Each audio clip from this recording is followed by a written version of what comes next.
The Itumo concept, again, stems from the profound conviction that the progress of this continent, of African continent, uh, is, I'll even say, exclusively on African responsibility. I mean, to assume this responsibility, we need to know better. We need to understand more profoundly, more deeply the stakes, the reasons why this continent has arrived at the dimension and the condition it is among other nations across the globe. And to be able, this comprehension will help to better own the stakes and the challenges. One of the challenges, obviously, possibly the most important, although education and culture is also are also key. One of the challenges is economy. Now, economy, obviously, we think of the larger economy, the national economy, the macro economy, the geopolitical economy, which is there, you can't deny it. But you also have the individual, personal economy, which is the personal finance, and this is something we want to discuss with Malik, who's been uh, not working on these matters, but very much interested in it, especially with the vision that Africans staying, residing, living the diaspora should find some pathways to get back to the continent, which is something that we all would be very happy with, given that they bring certainly knowledges, capacities, skills that are sorely and much needed on our continent.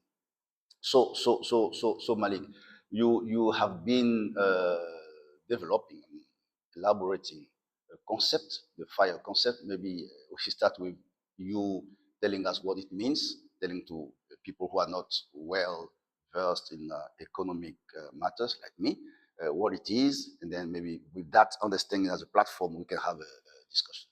What is financial independence retire early? Financial independence retired early fire. It was a movement started about maybe 2 decades ago by people who were in the West that were very dissatisfied with the whole notion of working the rat race, and they realized that this shouldn't be how life is. We don't shouldn't spend majority of our adult lives and functional lives working and wasting our time to live our life. So came up with a concept called financial independence retiree, where they found various different ways of accumulating a lot of money, investing that money, and then being able to do whatever they want with the time. That's the whole point. So there's a technical and philosophical reason. Personal finance is personalized. It's personal. It's for everyone. So there's the technical aspect in terms of fire. There's a very common rule where it's the 4 and 25 rule, which is essentially you should calculate how much money you spend in a year and multiply that by 25, right? And then the 4 part of it is that once you have that much money as when it's invested, you take out 4% of that, and that money virtually will never run out. So 4% rule. So giving a practical example, let's say you spend $40,000 a year. If you multiply that by 25, that means you have $1 million. If you have $1 million invested, Speaking of American dollars. yeah, American dollars, yeah. And this is pretty much rule of thumb. If you have $1 million invested, then 4% of that is $40,000, and you can virtually live off of that for the rest of your lives, for the rest of your life. Again, this money that's invested, not saved. But going back to personal finance is essentially using money as a tool to buy back your time, so you can have freedom on what you can do. And time is very important in this situation because we spend a lot of our time working and trying to make money so that we can enjoy the rest of our life. And that's a very big, huge imbalance right there. Yes, yes, definitely. Uh, no, that's the fine concept. That's not the point. But I want to be a bit factual. Our brothers and sisters in the diaspora, well, many of them, I won't say most of them, but many of them, they just struggle to make ends meet. They do little jobs here and there. Not all of them, they definitely. I'm not saying that. But many of them, will they recognize themselves in these $40,000 that will multiply by 25 and get something that you can save. That's something that maybe you want to elaborate, because uh, they work. Obviously, they get their salaries, they get whatever income they get to pay the bills and to be able to kind of entertain and maintain themselves to go back to work. And this, this has been exactly the the mantra of capitalism. And before capitalism, that was how it was happening in the plantation slavery. They give you enough to be able to survive, to be able to continue to work. And obviously, some of us, some of them can recognize themselves in it. So, will you accept that provocative remark that you are talking to the happy few, those who can afford it? Yes and no. At the end of the day, it's fire is very niche, but it's because a lot of people lack financial literacy. I liken it to like in the West, 70% of North Americans are overweight. Do you know there's more overweight people in the world, 4 times more overweight people in the world than there are starving people? So we live in a time of abundance. And the reason people are overweight is not because they want to be, it's just, again, lack of health literacy. So financial literacy is also something that's there. And people in diaspora, just like the people also living there, yeah, many people are in poor financial situations, right? And because that's, again, just goes back to the poor, lower financial literacy. So it's very important. Being aware of fire maybe can open up your mind. Another caveat is, of course, this is not, it's easier said than done. I give you the 425 rule, doesn't mean that you'll just do it. No, it takes a lot of planning and it takes time, right? Ideally, most people would think about it 10 years, they can do it. And this is something also as well that maybe uh, it's attracts more people who are more stingy, because it's a very nice lifestyle, right? But the problem is, if you're stingy, even when you get all the money, you're still not going to use it. You're still not going to use your life. So it's something that really requires a lot of thinking and patience on your part and learning. But it's definitely possible because, again, many people who are in the fire movement, they're regular people. There were people who are plumbers, teachers. Of course, many of them are rich. That's for sure, because income is the fastest way. The more income you have, the more you can save and invest. But many people who are making average salaries were able to achieve fire in 10 years because they were diligent with investing. And just we have to give 3 tenets of personal finance, fundamental principles. Number one, live below your means. Right? Many people don't do that. So then that's the reason why the proliferation of living paycheck to paycheck is very common, even amongst people who earn 6 figures. Right? I saw stats in the US, 30% people who earn 6 figures live paycheck to paycheck because they don't live below your means. Number two, try to avoid debt as much as possible. And number three, invest the difference, right? And that's the key. It's not just saving, it's investing. And that's something that we need to learn, especially as Africans, because we're good at saving. We have things like this rotating savings accounts in a communal fashion with, we call it susus, tontines, chamas, jamia.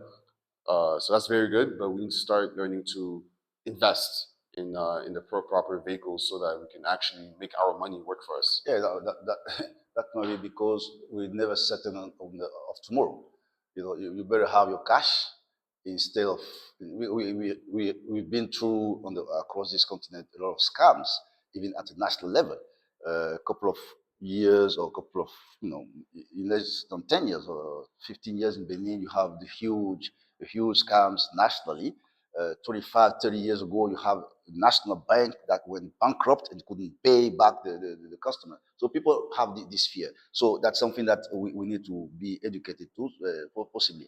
I forgot to say that you are the anchor of a very important rubric on Itumo, the diaspora dollars. So I'm not sure. I think one of the very first articles on diaspora dollars was about fire. Yes, I think it's always important because we're using the acronym to say for those who are watching us, the financial independence, retire early. Financial independence to be able to retire early. Yes. Early means what? 50 years, 40 years old, 60? It's contextual, but definitely, let's say definitely before 65. But again, it's contextual for everyone. Before 55, many people have retired. I mean, it's not that. I would say, and that's personal, that anyone who is able, again, you say it's contextual, it depends on each person's life and aspirations. But if you're able to, let's say you start working or making money at 25, and at 50, yeah, you are in a personal situation that you can just drop all this and go do what you want. That would be great at 50 because you start a new life. 60 is already, But the problem is, most people do not think like that, especially at 25. They're thinking at 25, you start making money. That's when you start, maybe in the early 30s. That's when most people start making, okay, their first good money. They're not thinking about at 50. They're thinking about their life right now. Maybe they're starting a family and all of these things. So it's very hard. That's a problem. A lot of people start thinking about retirement when they're close to retirement, and which is why people don't end up retiring later. Yes, exactly. Now, so people, your advice is that they should work. Our guys and sisters in the diaspora should work, save, and then be able to go their own way, their own path. But again, uh, yes, that's at face value. It's great.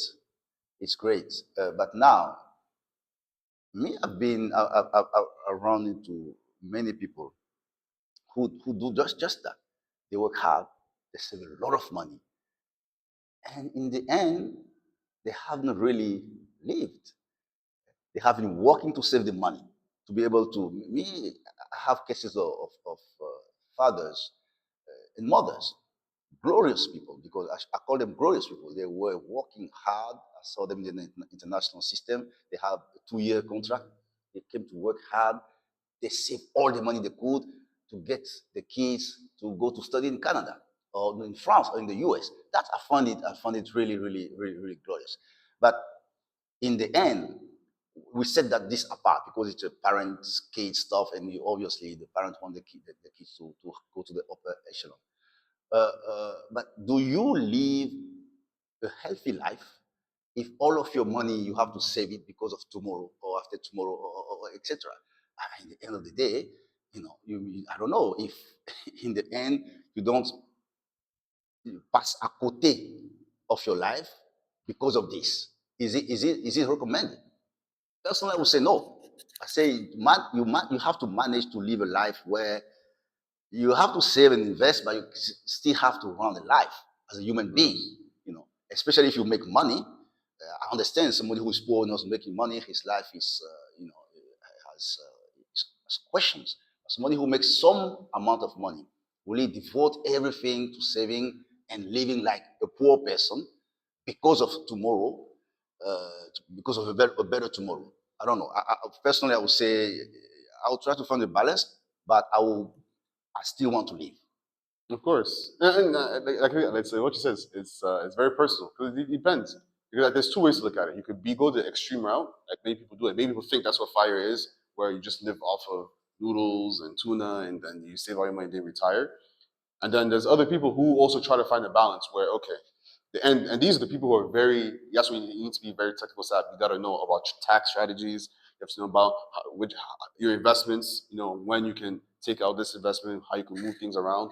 So it really depends on your situation. But really, and it goes back to anything in life, you have to know what you want, right? If you know, for example, let's say you're someone in the early 20s or early 30s, you know that at your 40s you want to retire, it's going to require some sacrifice. Absolutely. Because, end of the day, everything's about time. Just like how we spend our time working to make money so we can live the life we want. Same thing, if the faster you want to get to your goal, right, you just have to sacrifice so that you can make use of it and and put more money to battle time. Because a good thing about investing, most investments, unless it's a horrible investment, it always goes up. But it goes up over a long period of time. The only way to beat time in that regard is to just invest more money. Right? So to invest more money. Yes. Right, we need to find that more money. Well, yeah, that's why it means you need to save more. And you need to live a bit more miserably. Yes, but then it depends. I think that depends on the person, what exactly they want. You have to know, you have to be very crystal clear on what is your goal. Some people, for example, one of the reasons people don't think about retirement is because they're so busy living their life, right? They don't, obviously retirement it's not there. It's like you're driving and then it's only when you get closer to your destination, that's when you start thinking about your destination. And then that's when they're like, okay, I need to start thinking about retirement. Yes. I mean, Africans in the diaspora, they often dream, and I found it somewhere in your papers. They often dream of returning to Africa and living the quote unquote African lifestyle. Uh, maybe you want to elaborate on this or what they think about that. But before you do it, maybe I'll kind of guide that, saying that I'm not sure there is an African lifestyle per se. The discrepancies are so wide that I'm sure they're thinking of the middle to high class. Yes. What's really the high class? Those who have uh, in the household some domestic personal drivers, cooks, etc., nannies. Yes, we think that it's something that is widely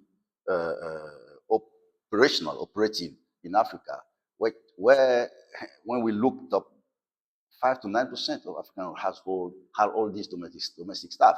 So again, isn't isn't the financial independence, retire early concept um, directed to some elites, those who can afford it? Again, are we not getting back to that?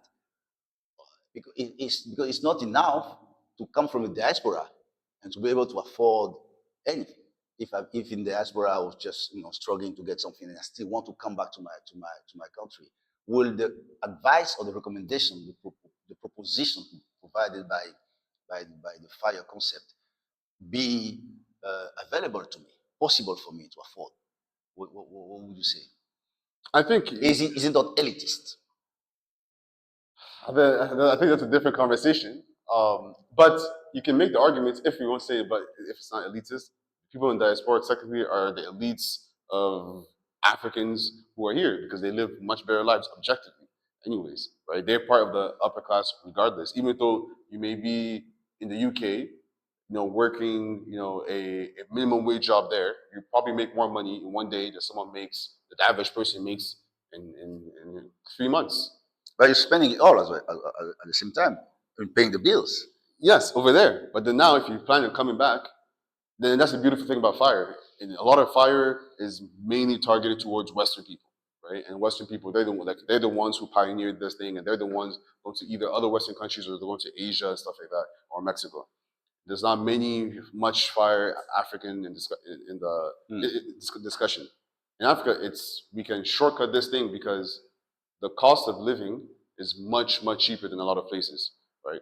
So instead of someone's thinking of doing this in 10 years, it's possible they can do it in 7, 8 years, 6 years. So that's the good thing about fire in Africa. That's the advantage, especially financially. If you crunch the numbers, it's much easier to achieve it, to come back to Africa than to go and live somewhere else in the West.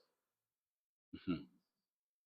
Okay, I also saw maybe the risk side of it. Yes. Would you want to say something? Because I saw that's a factor. The risk is a factor, and I'm telling to myself, at Itumo, we believe that we encourage Africans to return and to bring back the skills and other means to help the continent. And most of Africans returning, they return to the community or to the country or even to the community at a much lower scale. So they know the situation, they know what is happening. And I think it's important when we talk to our people in the diaspora to not to minimize or ignore the risk, but to keep it at its rightful level. West Africa, for example, is largely peaceful in terms of security. We have 3 countries that have terrorism issues, which is the Central Sahel country, Burkina Faso, Mali, and Niger. Otherwise, other countries like our country, Benin, and other countries, or you also have the North, Nigeria, etc. But these are isolated insecurity matters, and you can make the case that the other larger country. I mean, I'm in Benin. In any country, any cities, any localities in Benin, I feel more safe than being in the United States, than being in the Bronx, than being in Queens, than being even in Manhattan in New York, and other. So I think it's important because we want to encourage them to come. Those who don't know the continent, while listening to the media here and there, they have a distorted view of what it is.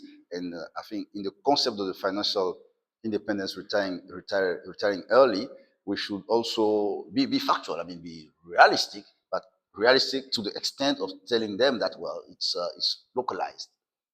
Yes, absolutely. And to even add more credence to your point, and even the previous point earlier about, if this is achievable for regular day Africans and how safe and secure it is, I mean, or minimize the risk. We just came off of Dirty December, as they call it, right? So many people who are regular people, even a lot of students, they came back to Africa and they spent their money and they enjoyed life and everything was good.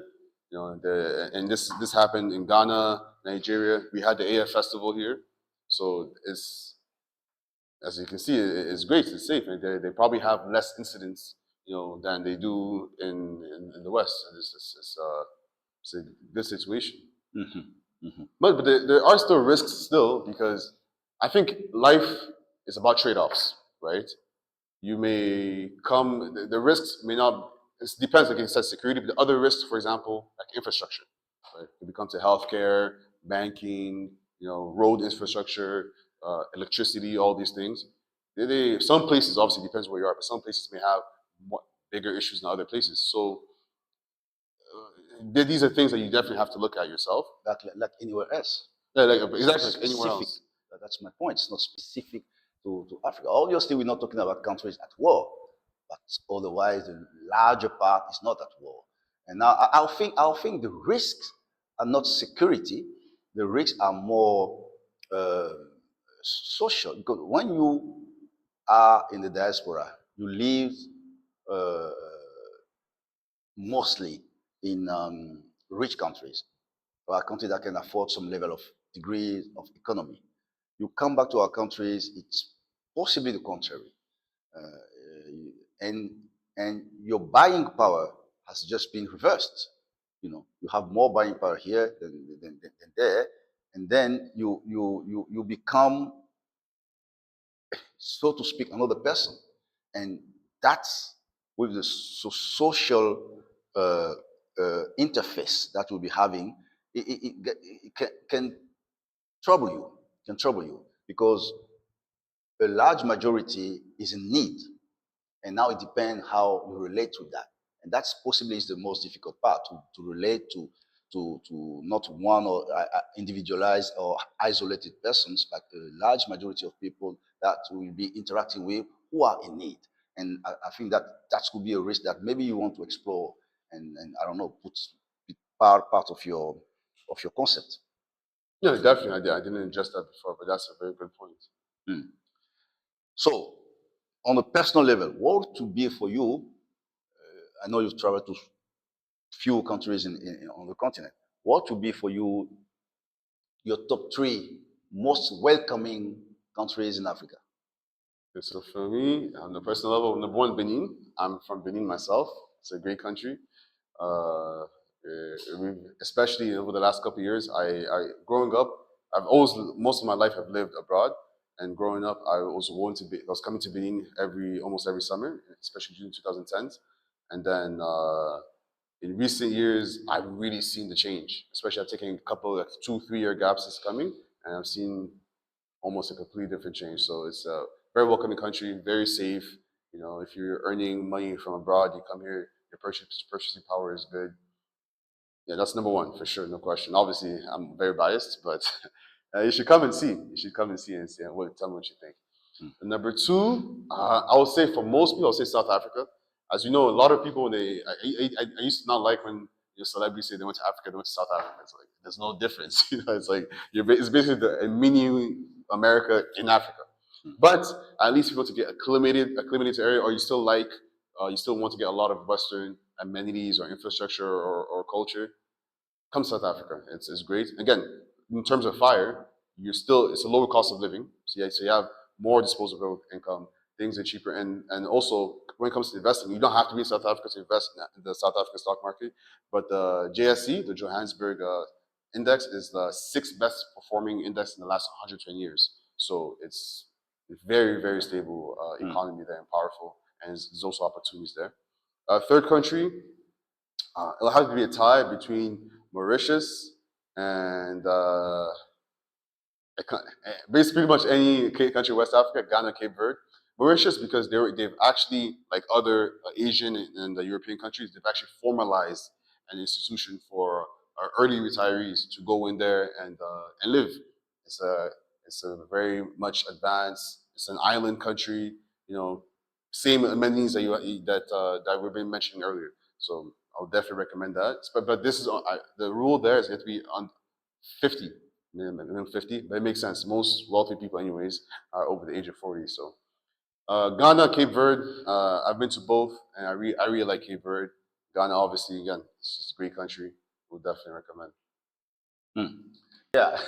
So I guess my next question was going to be, why would anyone, any diaspora person, whether women or men, return to the country, even beside fire concept? Why? What would be the reason? I'm asking the question because when I look at the country you mentioned, Benin taken aside because that was mostly sentimental. Uh, um, when I look at it, I see countries that are already established, stock exchange, the tourism, etc., and the infrastructure in all merits already there. So I can see that the diasporans would like to come back to countries where things are already resembling the West. That's my take. We're not completely resembling, but I think we want things. We're very much used to or more Western order and infrastructure in terms of quality of life. You know, like if you lived in the West your whole life or a large part of your adult life, you're used to stable electricity. You know, you're probably used to like better roads. You know, a lot of services that that may not be as constant here as it is in the West. You know, even the social aspect you mentioned, how people are with each other, right? In the West, it's more casual. There's not, yeah, it's much more casual, much more structured. Whereas here is a very hierarchical type of social situation.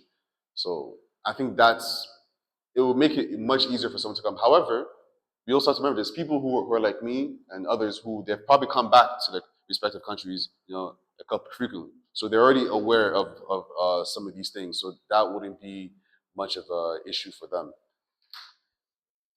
Yeah, I think talking to the diasporans directly, I would say that our continent needs to operate the greatest comeback in history.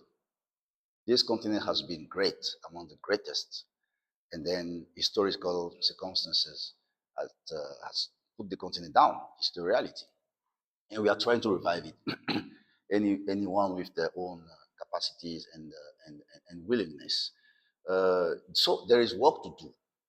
There's a lot of work to do uh, to make it get back to some stage that will be appreciable and make us happy.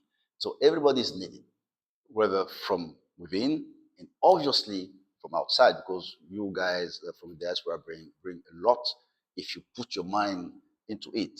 So I want to agree with the fire concept. I think it's a great one.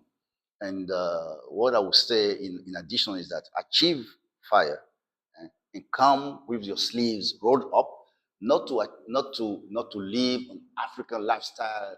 That definitely you have to work it so that you could afford it. Because we've seen some disappointment of our people coming and seeing that with all the goodwill, it's not that rosy, and then getting completely disturbed, disappointed. No, you have to come. You have to bring your capacity and not wait for things to just get down because you are around. I strongly believe that without the diaspora, we'll struggle more than with the diaspora. But the diaspora also need to know that they're coming. They have to get to the task and not just saying things, expect things, and seeing that now that the aspirations are not met, and then try to return or start outing the airing the disappointment.